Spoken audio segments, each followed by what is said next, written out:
Oi, travamos, né, na vinheta. Boa tarde a todas e todos. Miguel, seja bem-vinda, Cristina. É sempre Cristina, um quanto enorme tempo? prazer ter você Pois é. aqui. Muito Obrigada, bom. gente. Sempre um prazer estar aqui na Távola com vocês. E Que fazia bom. tempo que você não vinha, né? Então, É, a gente estava com saudade.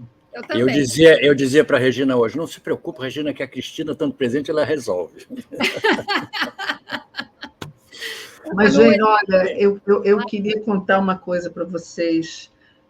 Combinei com o Miguel, tem tantos assuntos, né? Tem um assunto que a gente não consegue não falar, que é esse assunto lá dos palestinos, da faixa de Gaza, e eu ainda estou chocada com uma coisa que eu vi.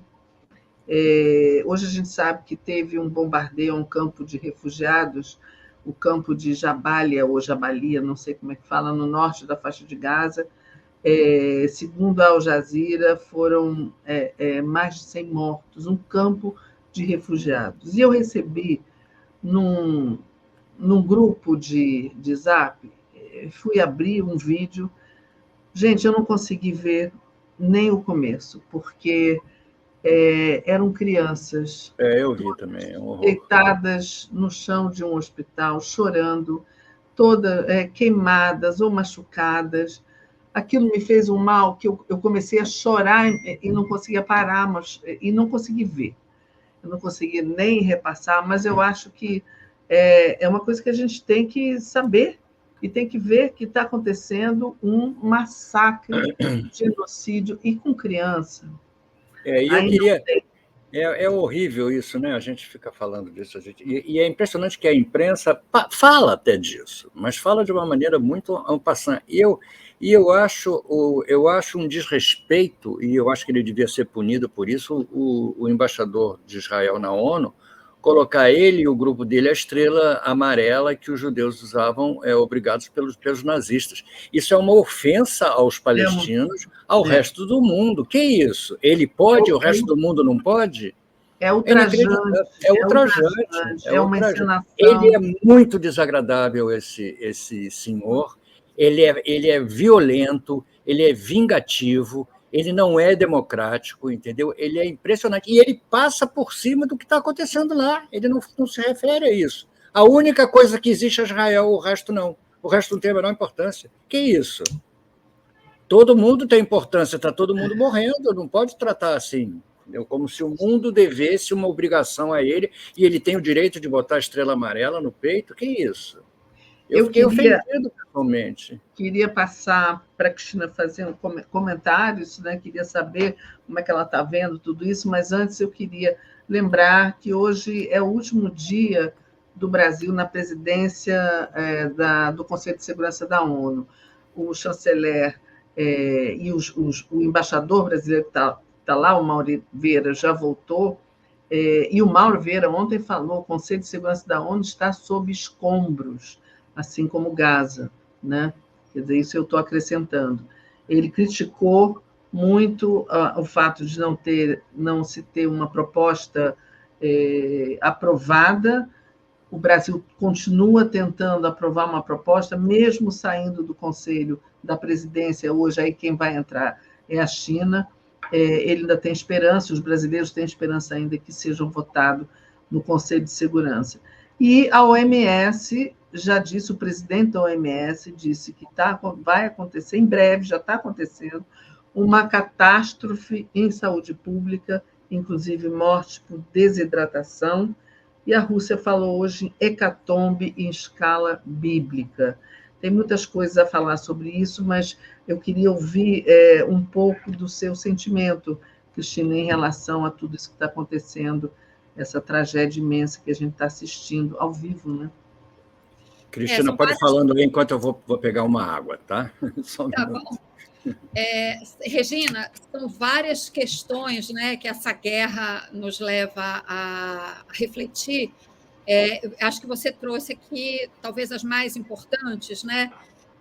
E acrescentando ao que você falou sobre o pronunciamento do diretor, do representante da Organização Mundial de Saúde, eu acrescento aqui o porta-voz do UNICEF, que é o Fundo das Nações Unidas para a infância, que disse hoje, há pouco, né, agora há pouco em Genebra, que a faixa de Gaza se transformou num cemitério de crianças.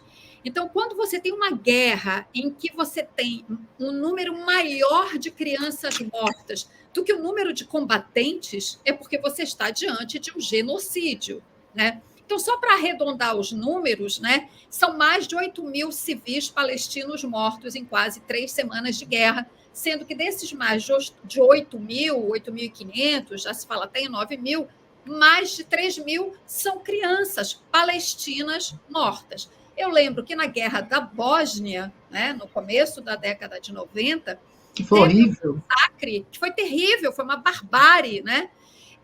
Teve um massacre que ficou muito conhecido, o massacre de Srebrenica, um nome parecido com esse, em que foram assassinados, executados mais de 8.000 civis, entre idosos, mulheres, crianças. Portanto, em termos numéricos, né, e claro que o número não é a única maneira de você avaliar a catástrofe de uma guerra, mas vamos lá, em termos numéricos, portanto, nós já estamos diante de um genocídio na Palestina, né? Na faixa de Gaza, não na Palestina, porque a Palestina também tem a Cisjordânia, na faixa de Gaza. Isso é claro, isso não há que se ter dúvida a respeito disso. Então, esse é um aspecto, né? Nós estamos diante de um processo de genocídio. Você mencionou também o bombardeio a um campo de refugiados. Eu estava justamente almoçando, fui almoçar na rua e tinha uma TV ligada na hora do almoço. E eu vi a tarja, eu não estava ouvindo, mas eu vi a tarja dizendo bombardeio o campo de refugiados. Bom, quando você tem um bombardeio a um campo de refugiados, quer dizer, você já ultrapassou todos os limites. Todos os limites, e eu diria que Israel está gabaritando todos os crimes de guerra possíveis. Massacre de refugiados, massacre de civis, de crianças. Hospitais. Né? Hospitais. Hospitais. Quer dizer, e diante de tudo isso, né, a total paralisia da... Opa! Não foi o meu aqui que tocou, não, mas não se preocupem, não, porque ele toca aqui em cima, não tem problema. Diante de tudo isso, né, a total paralisia da ONU, que foi o outro aspecto que você mencionou, o Brasil sai da presidência do Conselho de Segurança sem ter conseguido aprovar, né, uma proposta de resolução, mas eu não chamaria isso de fracasso, sabe? Eu acho que a diplomacia brasileira sai engrandecida desse processo, né? Foi a resolução que teve o maior número de adesões no Conselho de Segurança. Agora, os Estados Unidos têm poder de veto, todos os 5 membros do Conselho de Segurança têm poder de veto, e é isso que está levando à paralisia do Conselho de Segurança. E aí, para encerrar, eu acho que isso põe em evidência, né, a relevância, a necessidade do que o presidente Lula tem falado, que precisa haver uma reforma no Conselho de Segurança da ONU. Certamente, não, certamente isso aí, a gente está vivendo, né, uma falência da ONU, entendeu? A prova é evidente que ela não está servindo para mais nada, porque ela não consegue nem emitir um comunicado, ela não consegue uma decisão unânime, porque tem essa coisa absurda dos vetos, entendeu? Então, realmente, a ONU serve para quê? Para eles assistirem de terno e gravata em Nova York o mundo se destruindo, entendeu? Na realidade, é isso. E não conseguem nem, desculpa, só acrescentando, e não conseguem nem alcançar um consenso em torno de uma pausa humanitária para tirar as pessoas que estão fugindo desesperadas daquele conflito. Então, né? É muito doido isso. É muito eu doido. Tinha visto recebi também um vídeo, eu não me lembro quem era a pessoa, um jovem, mencionando um plano que vazou do Ministério acho que da Comunicação de Israel, ou o Ministério da Inteligência, eu acho. Eu acho que tem um Ministério da Inteligência, dizendo o seguinte, mostrando o Netanyahu na ONU, tempos atrás, mostrando um mapa, e no mapa estava escrito o Novo Oriente Médio, e passava uma linha desde do litoral ali da Palestina de Gaza até o sul da Europa, passando por vários países, que seria um novo traçado, uma nova passagem de gás e petróleo para a Europa. E ele começou a dizer, assim, a gente nunca sabe o que a gente acredita, o que vazou, o que é verdadeiro. A gente sabe que numa guerra a verdade é uma coisa difícil da gente acompanhar. Mas ele dizia o seguinte, que a intenção era Israel empurrar os palestinos para o Egito, para o deserto, criar ali um enorme campo de refugiados, com tendas e tal, para ficar com o caminho livre para explorar esse gás, esse petróleo que estão ali no litoral da Palestina, e fazer com que os europeus não dependam mais do gás da Rússia nem do Irã. Isso me pareceu, na hora, assim, fazia muito sentido, né? Mas ninguém mais estava, só vi essa declaração. Aí, hoje, eu li que esse é um dos objetivos de verdade de Israel, empurrar os palestinos para o Egito. Então, são tantas coisas aí que aí envolve Estados Unidos, envolve Europa, envolve interesse econômico, e tudo isso às custas de um massacre, de um genocídio. Você mencionou bem a Guerra da Bósnia, e eu queria lembrar também uma coisa que, quando eu comecei a trabalhar na Internacional do Jornal do Brasil, foi uma das coisas que mais me chocaram também, foi o massacre de Sabra e Shatila. Nunca vou esquecer isso. Foi um massacre de refugiados civis palestinos e libaneses, em 1982, em setembro. Eles foram massacrados pela milícia maronita, como retaliação pelo assassinato do presidente eleito do país. Mas era uma milícia, né, que cometeu esse massacre horroroso, horroroso. Criança, mulher, não foram executados, foram esfaqueados, uma coisa horrível. Eu fiquei muito chocada. Mas agora você está vendo um Estado praticando esse tipo de massacre, né? Não é uma outra milícia, quer dizer, está se igualando ao que eles tanto condenam, que foi essa incursão do Hamas terrível, também um massacre horroroso, mas estão fazendo igual. E eles estão agindo do jeito que eles criticaram, que foram tratados a vida toda, né? Sendo expulsos dos lugares, não tendo uma terra, eles estão fazendo a mesma coisa. Quer dizer, então, o que é isso? Eles querem que o povo querem empurrar o povo palestino para o Egito, e o Egito vai permitir? E eles vão para onde? Quer. O Egito claro, não quer. O Egito já disse hoje que não quer, entendeu? Não, inclusive porque o Egito acha que no meio disso vai ter o Hamas, que enfim, ligado à Irmandade Muçulmana. Mas não é esse o motivo. O Egito não quer criar um campo de refugiados dentro das suas terras. Isso, claro, as duas coisas. Agora, o que eu acho assim, muito preocupante é que isso tudo está criando um sentimento antissemita no mundo. Isso o que não é bom também. É horrível. Então, só na França, desde o ataque do Hamas, já teve uns 50 atos, e alguns muito graves, que foram registrados lá. E a gente viu ontem, não sei se vocês viram, quase que uma rebelião, um mob no aeroporto do Daguestão, né, uma província russa, com árabes, palestinos, não sei, era muita gente, porque tinha aterrissado um avião no aeroporto vindo de Tel Aviv. E a polícia russa teve que conter, do próprio Daguestão, mas isso aí é só o começo. Isso é muito preocupante também. Onde é que a gente vai parar, né?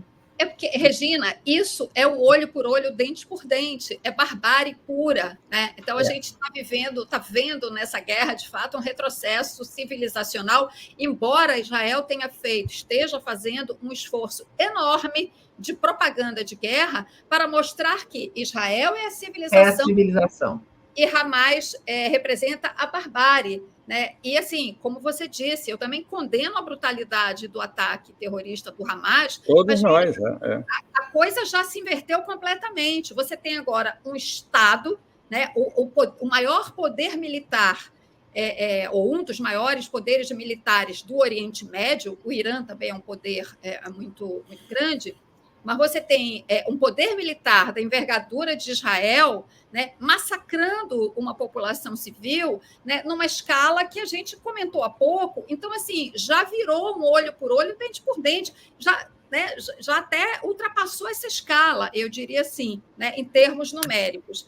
Essa questão que você trouxe do plano de Israel que vazou, né, eu também li alguma coisa sobre isso, né? Eu não sei dessa questão do petróleo e do gás naquela região, não sei qual é o potencial econômico ali. Agora, eu não tenho a menor dúvida que se trata de uma guerra de expansão territorial, a menor dúvida sobre isso. É uma expansão territorial que só conseguirá ser feita à custa do genocídio do povo palestino. Essa lógica está muito clara, está muito evidente, né? E, claro, qual é, digamos assim, o território mais, digamos assim, ao alcance de Israel, para onde eles podem empurrar os refugiados palestinos? Egito. Agora, você vai empurrar 2 milhões de pessoas para o Egito? Não tem como, o Egito não pode aceitar. E eu tenho medo do seguinte: primeiro, eu tenho medo do povo de Israel também, que não tem nada a ver com isso, entendeu? Com essa luta do Netanyahu, que é um assassino, um autoritário, entendeu? Exatamente, não tem nada a ver com isso. E aquilo que a gente falou, essa reação, Israel está cercado.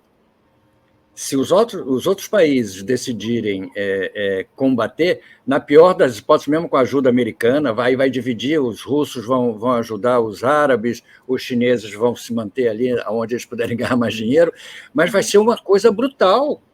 Vai voltar aquele clima de guerra e de assassinato, de morte, de tudo mais, numa região. E houve uma época que a gente achou que podia ter encontrado um caminho de convivência, né? Mas aí a direita foi lá, a direita interesseira, capitalista, ganhadora de dinheiro, vendedora de armas, foi lá e acabou com aquilo, porque não interessa a eles. Isso tem que ser dito, porque as pessoas não podem se iludir mais, que é o quê? Qual é a causa? É a religião? É a política? É a ideologia? É claro que é isso, exatamente. Então isso precisa ser dito. Olha, Silva Rilion está dizendo, tem reportagem de fevereiro de 2021 sobre o gasoduto, esse gasoduto que eu mencionei na Reuters, Gas to Gaza Pipeline, que é o gasoduto que pode prover uma linha... Lifeline. Uma linha de vida, exatamente. Provavelmente para a Europa. É horrível. É horrível, eu não sei como é que a história vai... se é que vai sobrar história e tempo para ter história, para a condenação de tudo isso que está acontecendo. Agora, no meio disso tudo, a gente tem algumas notícias boas, como, por exemplo, o envio de 2 toneladas de alimentos para Gaza, doados pelo MST. Eu acho isso fantástico. O MST também fez isso na pandemia, aqui no Brasil. Então, já foram para Gaza, em avião, 2 toneladas de alimentos desse movimento que é tão perseguido por tanta gente aqui no país, que chegaram a fazer até uma CPI do MST, que não deu em nada, né? Morreu melancolicamente ali. Então, gastou o nosso dinheiro, né? Gastou o nosso dinheiro. Foi o que aconteceu. Então, pelo menos isso é um alívio, né? A gente vê que isso também pode acontecer, essa ajuda humanitária. Grave. Dentro desse panorama, né, que a gente está vendo, qual é a perspectiva que esse desastre não vai acontecer? Não vejo de lugar nenhum vindo uma esperança. Não vejo, Miguel. Não vejo. O Netanyahu vai exterminar os palestinos. a perspectiva que nós temos neste exato momento, quer dizer, todos os elementos que a gente tem das ações do exército de Israel, do discurso do Netanyahu, daquilo que você mencionou aqui no começo, que é gravíssimo. Eu nunca vi nenhum Estado desafiar a autoridade do secretário-geral da ONU, como nós estamos vendo Israel fazer neste como momento. embaixador israelense na ONU. O embaixador de Israel lá na ONU, né, é de exigir a renúncia do Antônio Guterres, sendo que Antônio Guterres falou apenas o óbvio, que todo mundo sabe, né, que os palestinos têm vivido sob uma ocupação sufocante, foi essa expressão que ele usou, o que é verdade, todo mundo sabe disso, tem vivido sob uma ocupação sufocante nos últimos 50 e poucos anos. Ele estava se referindo à guerra de 1967, quando justamente Israel ocupou os territórios, né, onde viviam os palestinos e estabeleceu esse sistema que a gente pode quase que dizer que é um sistema de apartheid, a maneira como os palestinos vivem hoje lá. E a desenvoltura com que Israel desafia a autoridade da ONU, né, contribui para esse quadro de paralisia que a gente estava mencionando da ONU. Ele acusou a ONU, lá na ONU, ele acusou a ONU de estar contribuindo. Agora, por que Israel faz isso? Né? Porque sabe que tem a retaguarda dos Estados Unidos. Hoje mesmo, os Estados Unidos estão aí aprovando mais de não sei quantos bilhões de dólares para reforçar o poder bélico de Israel. Então, mandando porta-aviões para lá. Então, todos os sinais que nós temos neste momento são de uma guerra prolongada.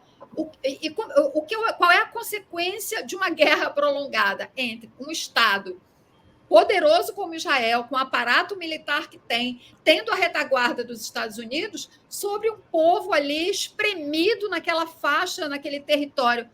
É o pior possível. Não há perspectiva de curto nem de médio prazo de solução e de contenção dessa catástrofe que a gente está assistindo. Não. Pois é, você falou de contenção, né?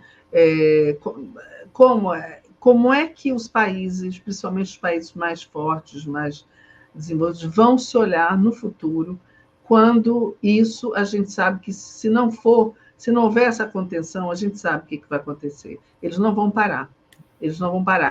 Inclusive, a gente falou da ONU, muitos agentes da ONU já foram mortos, né? E hoje foi anunciado mais 14 bilhões de dólares em ajuda para Israel, no meio de muita crítica. O Pedro, nosso correspondente, mostrou isso, no meio de muita crítica dos americanos, que aí não tem dinheiro para educação, determinadas coisas, mas tem 14 bilhões para mandar para Israel, para, enfim, atacar a Palestina e matar crianças e civis, que é o que a gente está vendo.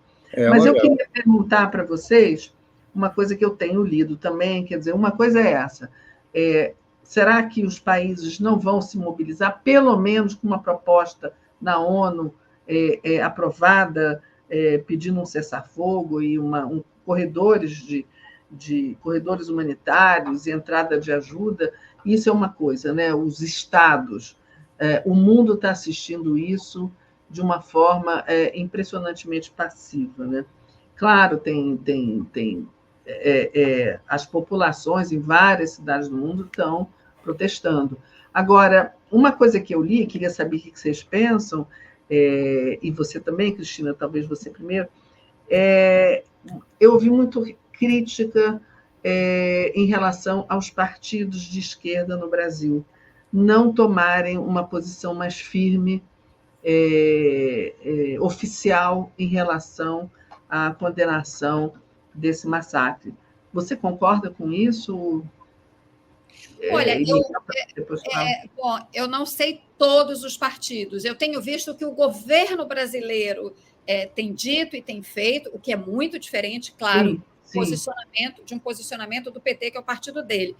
Da parte do governo brasileiro, eu tenho visto um esforço muito grande de equilíbrio, até porque na presidência do Conselho de Segurança o país não poderia fazer outra coisa. Claro. Agora, é verdade, assim, eu não li posicionamentos dos partidos de esquerda, e se de fato não fizeram isso, essa condenação a esse massacre, né, acho errado. deveriam sim se posicionar claramente. Acho que todos os democratas do mundo inteiro só têm uma posição no atual momento, que é condenar a guerra e esse massacre que está acontecendo lá. Num primeiro momento, era compreensível uma certa...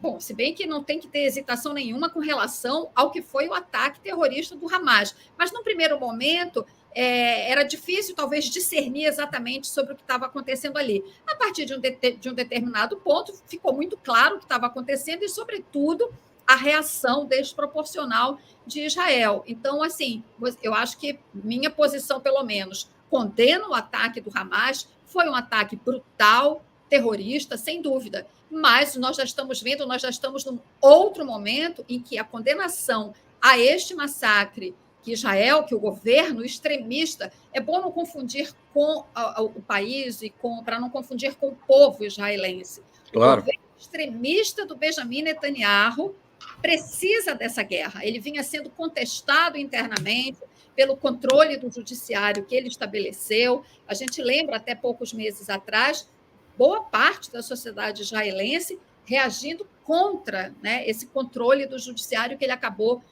conseguindo estabelecer. Então, uma guerra agora para ele é muito importante até para superar esse desgaste dessas críticas. Exatamente.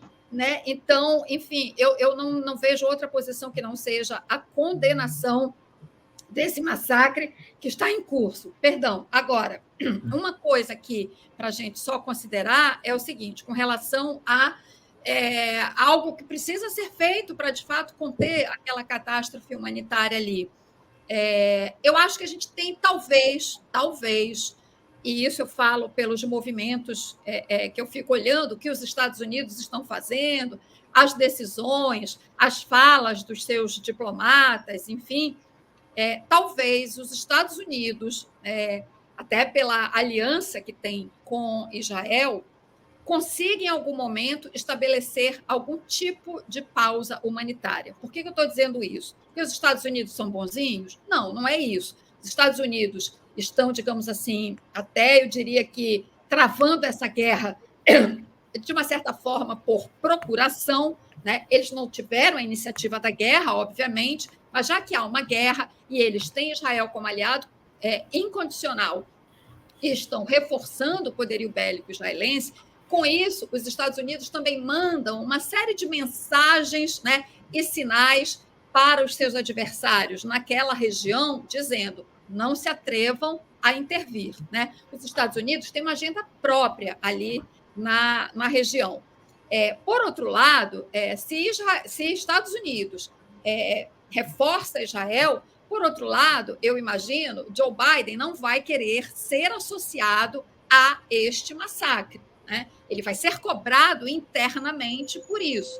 Então, eu imagino que, em algum momento, ele tentará, né, ou enfim, se é que já não está tentando nos bastidores, algum tipo de pausa para dizer: olha, a nossa diplomacia conseguiu isso aqui com Israel. E por que eu digo isso? Porque ele boicota a resolução que o Brasil tentou no Conselho de Segurança da ONU, justamente para conseguir a pausa humanitária, para que ele, Estados Unidos, seja aquele que vai dizer: nós conseguimos a pausa humanitária. Isso é verdade. Isso é verdade. Eu acho que até o Biden conseguiu ofuscar um pouco o Trump com essa história, com esse envolvimento dele na guerra. Ele colocou o Trump totalmente para escanteio. Ele mostrou que ele é capaz também de fazer uma guerra, entendeu? Que o povo americano gosta muito. E os senhores da guerra...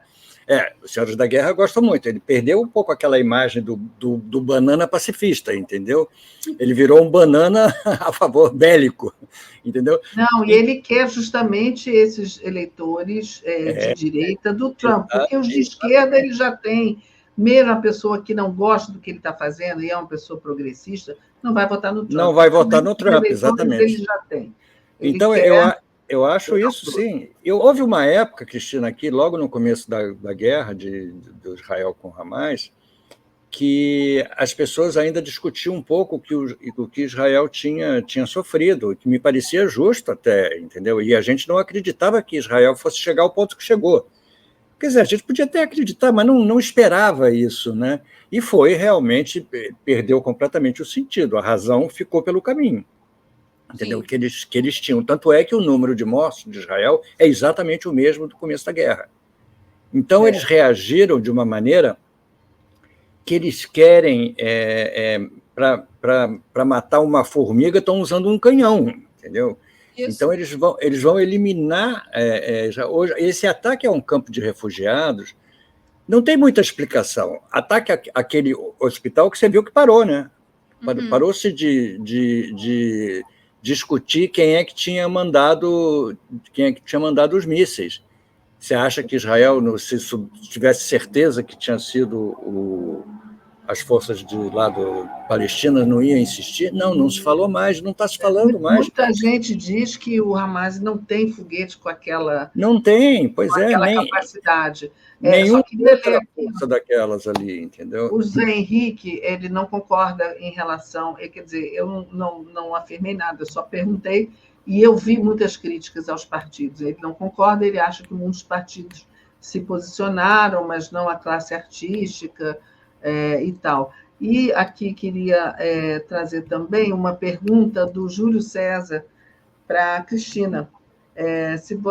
Antes de fazer essa pergunta, eu quero dizer também que eu acho que a diplomacia brasileira está de parabéns, é um comportamento perfeito na ONU, equilibrado, diferente, né, do comportamento da representação israelense, mas no Brasil a nossa diplomacia se comportou muito bem, está se comportando muito bem.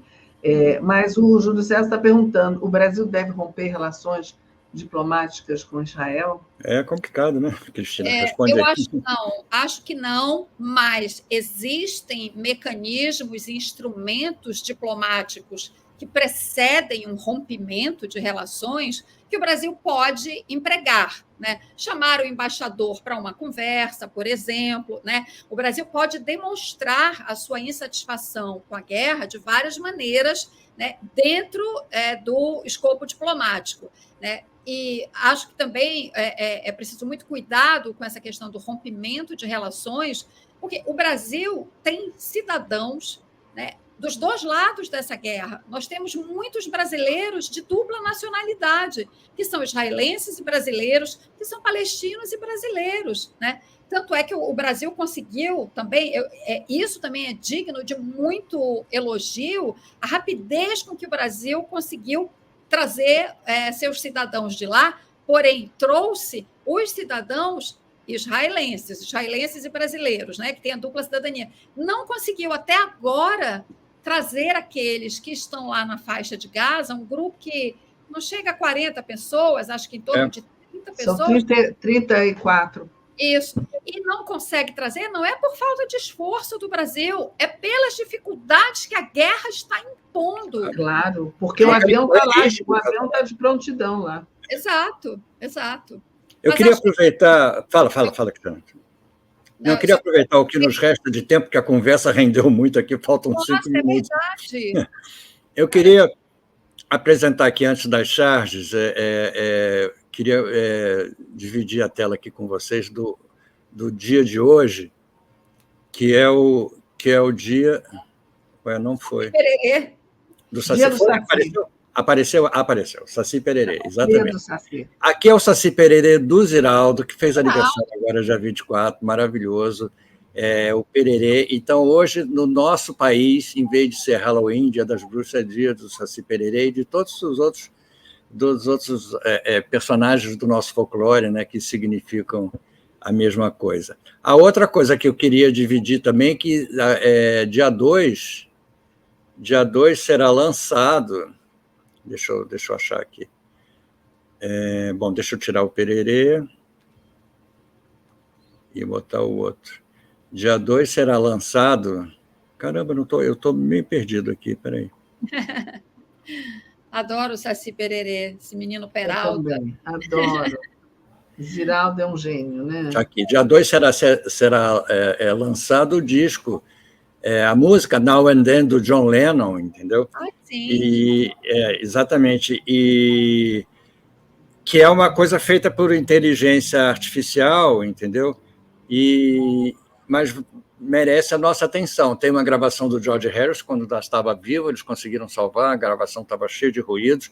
O que a inteligência artificial fez foi limpar as fitas, entendeu? Então, nós vamos ter a versão original gravada, limpa, perfeita, do John Lennon, e da última música, definitivamente, eu acredito agora, gravada pelos Beatles.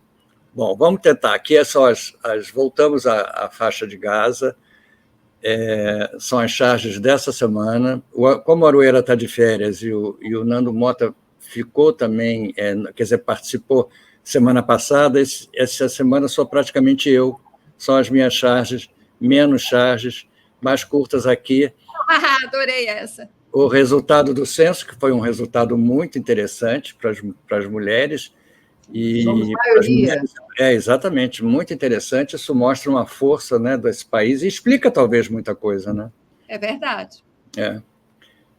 Aqui a realidade da guerra, né?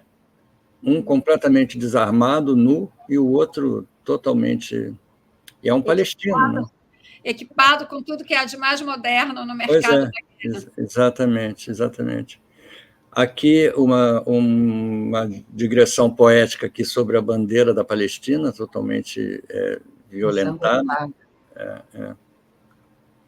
E aqui para o dia de hoje, as máscaras do Halloween, para você poder usar hoje. Aqui, escolher a sua. Escolhe o seu monstro. Eu já tinha visto todas, menos essa daí, porque eu te acompanho no Instagram, já tinha visto todas. Essa aqui é a de hoje. Pois é, tem até o Netanyahu aqui junto e o Milley. São os dois estrangeiros aqui na faixa, na festa de Halloween. Aqui é o Aroeira, que vai estar anunciando aqui, não está presente, mas está anunciando aqui 2 shows, esse aqui, que vai ser no Ginger Mamute, eu acho que é quinta-feira, e esse outro, sexta-feira, também no Ginger Mamute, com o trio tradicional dele. Mas olha só, no convite anterior estava escrito é um aniversário para lá de gostoso. É o aniversário do Aroeira? Não, é aniversário da Elvira Helena, que é uma cantora, vai estar junto com eles. Que legal. Então, ainda tem esse aqui, na Casa da Glória, no sábado, às 4h30 da tarde. Cheia, hein? O Aroeira está de férias daqui, mas não está descansando nada. Né? Você sabe que eu acho que ele parou de desenhar, porque ele não dá conta mais, entendeu? De tocar e desenhar. Então, a gente deu essa trégua para ele, para ver se ele volta animado, depois de ser preenchido aí com tanta música. A gente tem que buscar ânimo, né, em outras coisas, mas assim, nós que trabalhamos com notícia, tá bem difícil lidar com a situação do mundo. E aqui no Brasil, apesar de melhoras em muitas coisas, né, mas nós temos aqui também as nossas catástrofes com as quais a gente tem que lidar, né? Essa do Rio de Janeiro, as milícias no Rio de Janeiro é um exemplo disso, mas a gente não teve nem tempo de falar sobre isso. A gente não teve tempo nem de chegar nisso, mas a gente pode... a gente fica tão indignado com essa coisa da guerra que está ocupando todo o nosso coração, nossa alma, nossas mentes, entendeu? Que realmente fica muito difícil. Mas, enfim.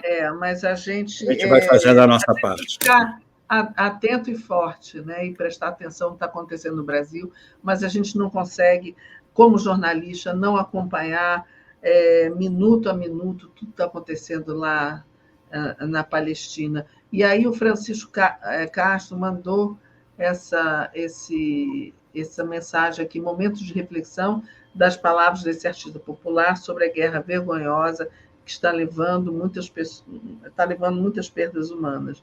Que Deus proteja o seu povo também, os palestinos. É isso aí, que Deus... A gente só pode esperar que eles sejam protegidos de alguma forma, porque por deuses, né? Ou Deus, porque qualquer Deus que seja, né? Que proteja. Não estão se movimentando para proteger essas crianças. Gente, eu fiquei muito arrasada hoje, vocês não têm ideia. Eu não vi, Regina, essas imagens que você falou, eu não vi e, sinceramente, pretendo não ver. Não veja. Eu até não vou passar isso, embora eu acho que as pessoas devam ver, né? Mas a gente já sabe de o que a gente defende, né? O fim da guerra, o cessar-fogo, ajuda humanitária, mas quem ainda não se sensibilizou em relação a isso deveria ver essas imagens. Bom, acho que passamos um pouquinho aqui. Será que a gente... Mas a Daiane, cadê a Daiane? A Daiane não está aí. Deixa a Daiane voltar, aí eu devolvo para ela. Queria dizer, o Aroeira mandou uma mensagem agora para lembrar que a Elvira é prima do Ziraldo, entendeu? Ela é uma grande cantora, eu já assisti um show dela, ela é ótima figura. E hoje também, o Aroeira lembrou a gente do grande poeta Carlos Drummond de Andrade. Então, hoje é aniversário? Seria aniversário do Drummond? Seria aniversário dele. Que lindo, que lindo. Nossa. Merece todas as nossas homenagens, entendeu? Todas. Até a Daiane apareceu, voltou. A Daiane apareceu. A gente entrega o programa para ela de volta. Vou entregar para ela de volta, mandando um beijo para ela. Beijo, Daiane. A transição. E a Cristina pode voltar aqui qualquer hora com a gente aqui de novo. Momento na nossa programação. Exatamente. Daiane, vou botar a vinheta de transição. Um beijo, Cristina. Um beijo, Miguel. Um beijo, Daiane. Gente. Um beijo a todas e todos aqui. Obrigada por acompanhar a gente aqui.